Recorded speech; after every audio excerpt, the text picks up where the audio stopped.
What is up, guys? I'm Jeff. And I'm Ken. Welcome to another episode of Comic Rewind, the show where we grab an old issue from our comics and we come in and talk about it. Today I'm talking about a Spectacular Spider-Man number 223. This is another one of these. Got a really cool cover. Love these covers. The open them up. A super awesome 90s thing again. Yeah, awesome, excellent, and red. Oh boy. This is... I have an idea of what this is.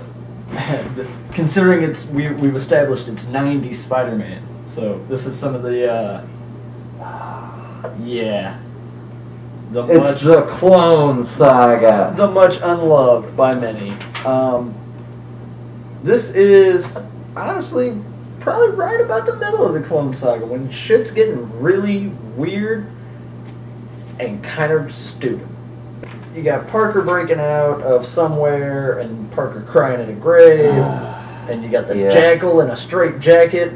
Yeah, the Jackal looks jacket. Like the Joker. You got the Scarlet Spider and a little flash of Aunt May and Mary Jane here. So you open up first page. This is Aftershocks Part 2. First page, you open up.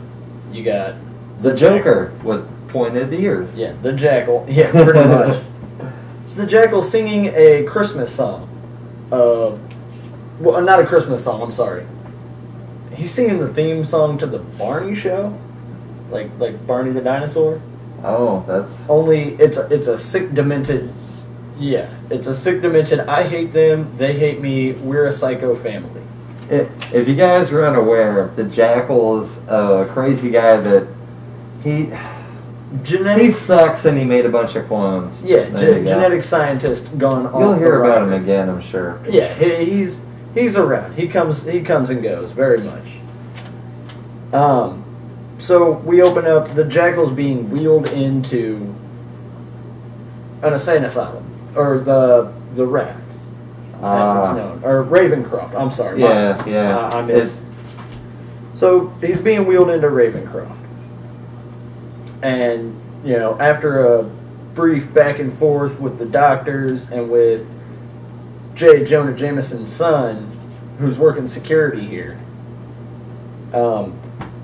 she pretty much tells him, we're not going to stand for all this. We're done for the day. I want to help you. You don't want help. Take him to his cell.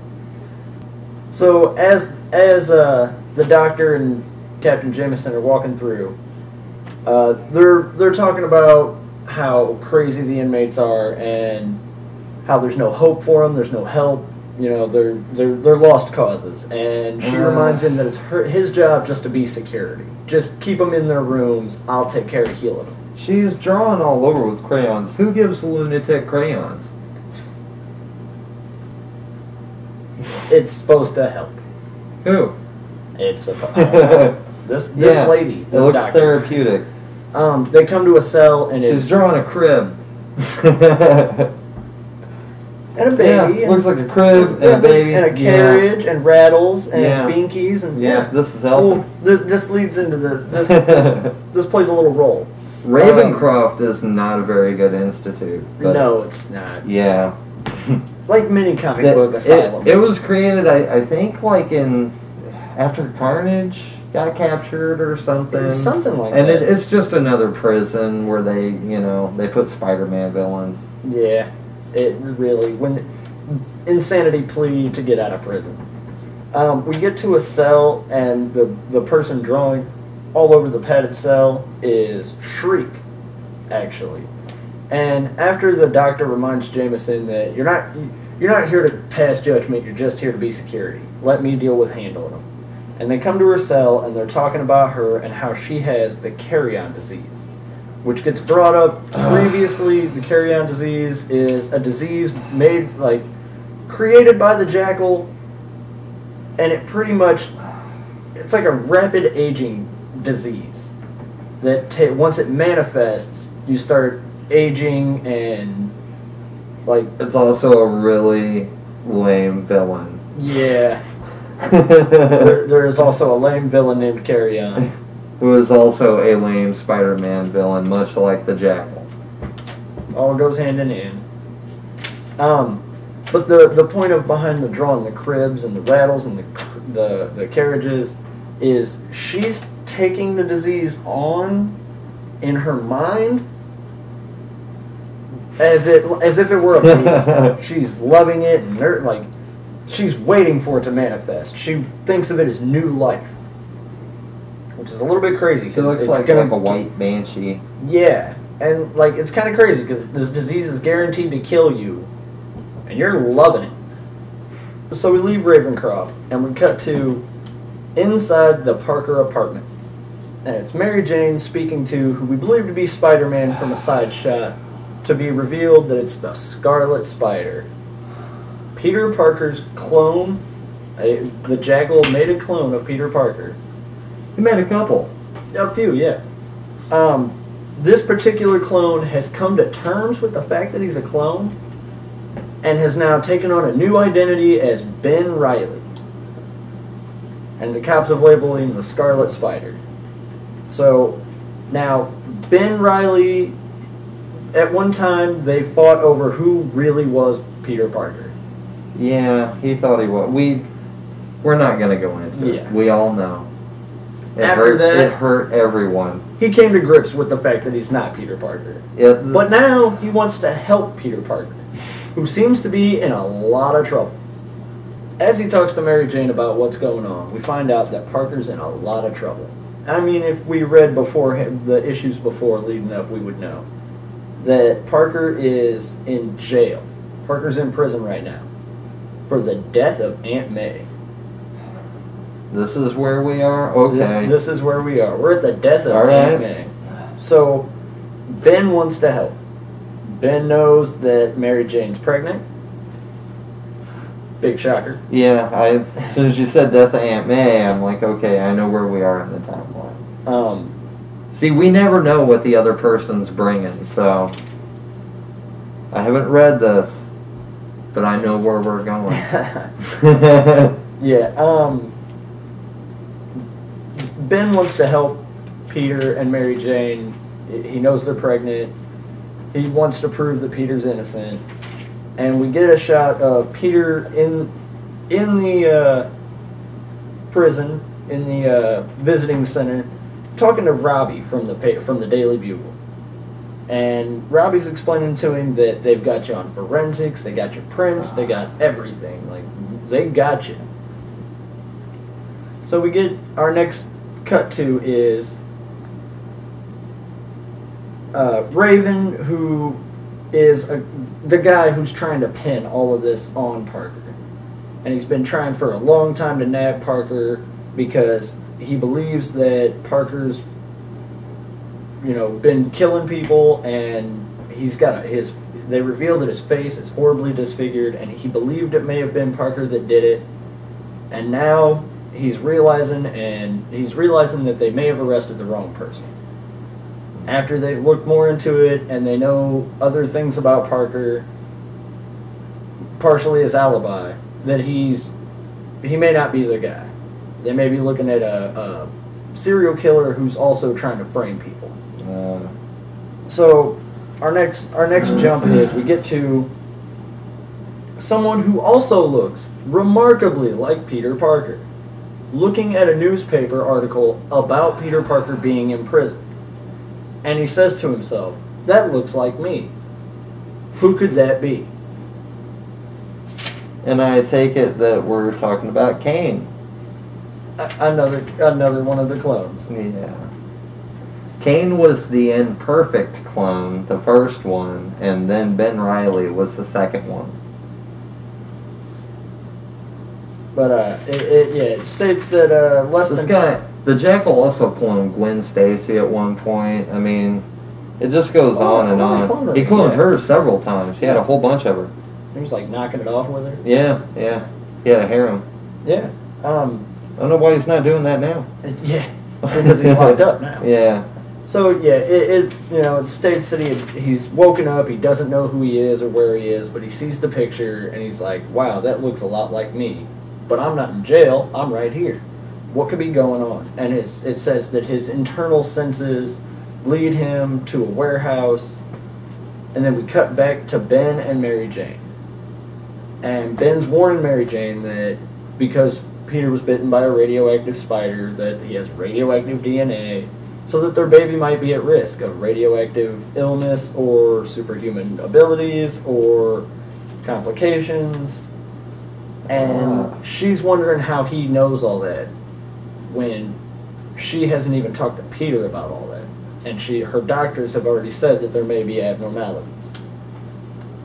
They don't state whether it's powers or baby cancer or baby cancer. You know, any kind of illness. It could be anything. So we get back to Peter in the prison. And as Peter's sitting in his prison cell thinking to himself about how, you know, Aunt May was murdered and my fingerprints are there and all this evidence and the only other... that damn Ben Reilly. He's got my fingerprints. He's got my face.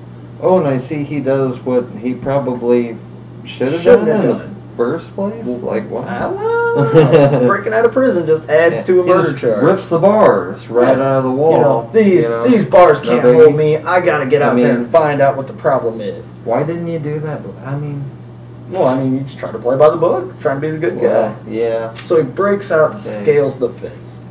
And as he gets out, he realizes that they're going to be looking for Peter Parker. I better throw on my Spider-Man suit.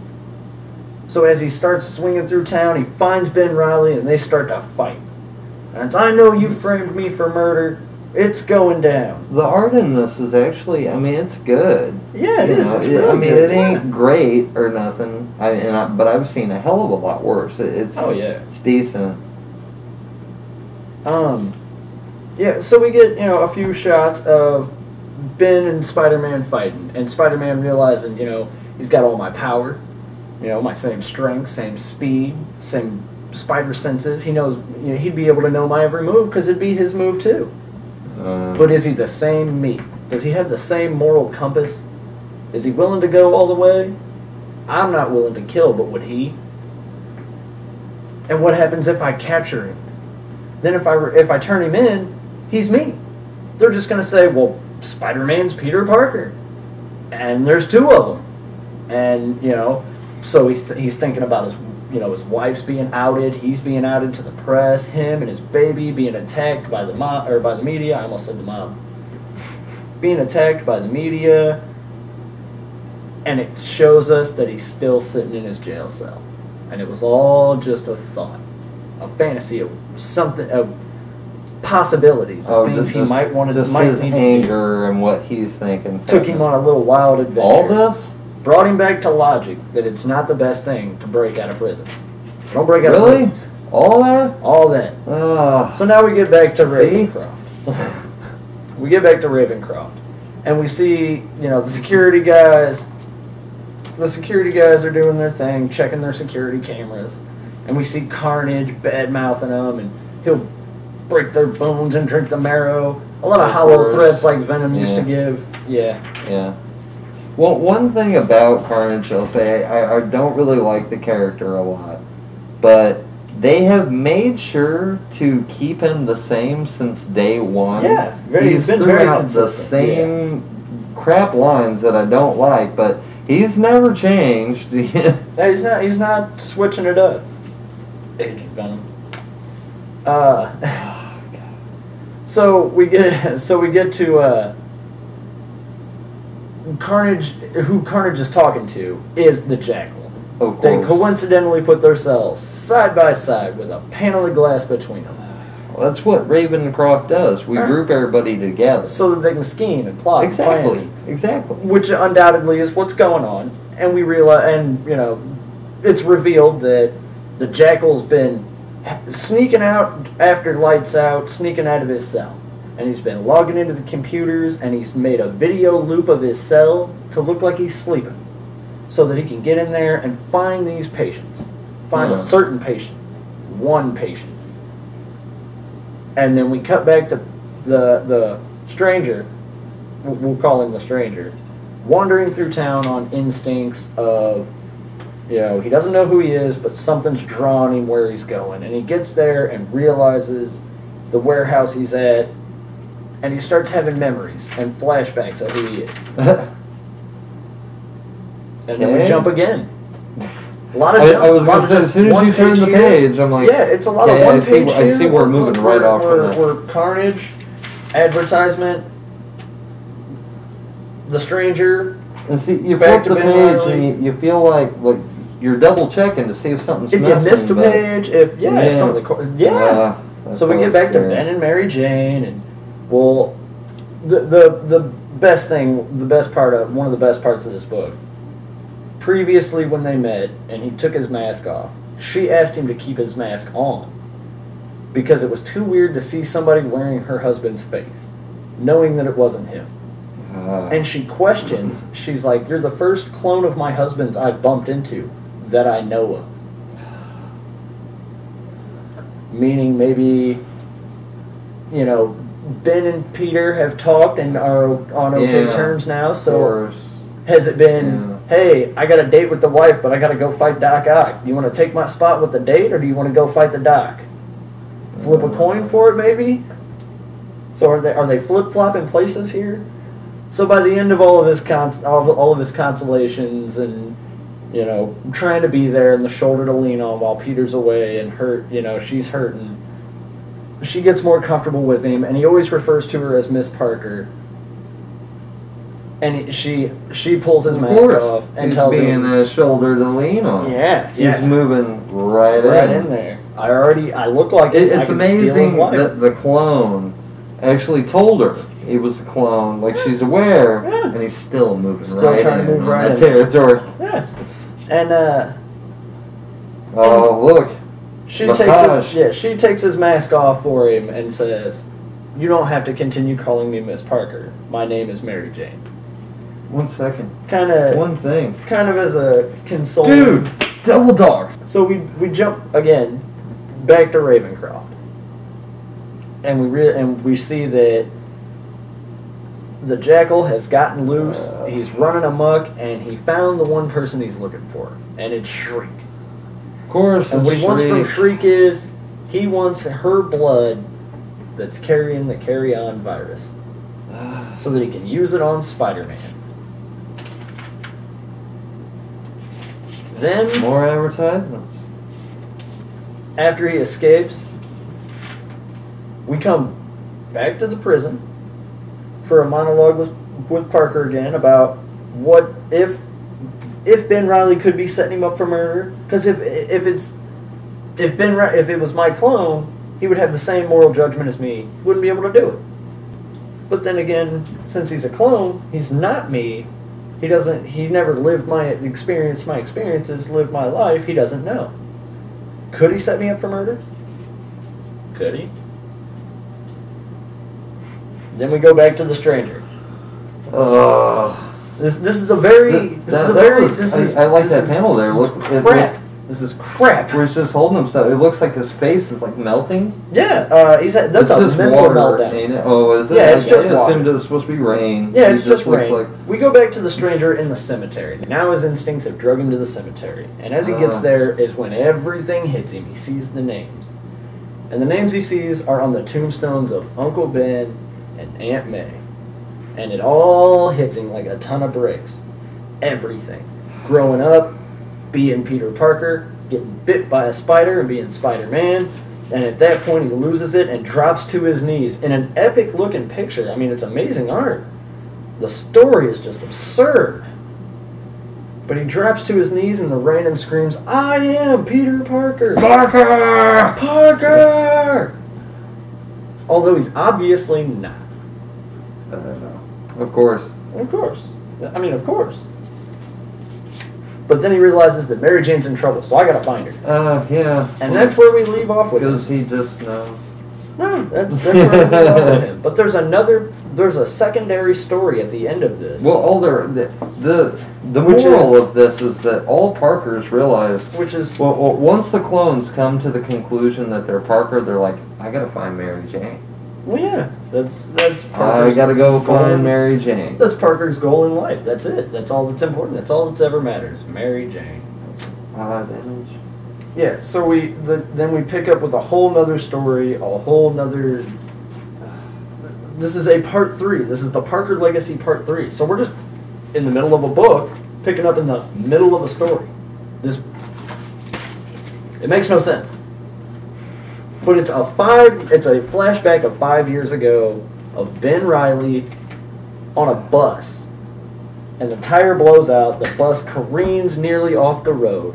And when Ben Reilly, it's very, very, very shortly after, if you can check it out if you want. Does he fall in a smokestack where he fights the clone? No, but it's very shortly after Parker beats him up and he realizes that he's not Peter Parker. And he takes on the name Ben from Uncle Ben and Riley for Aunt May's middle name.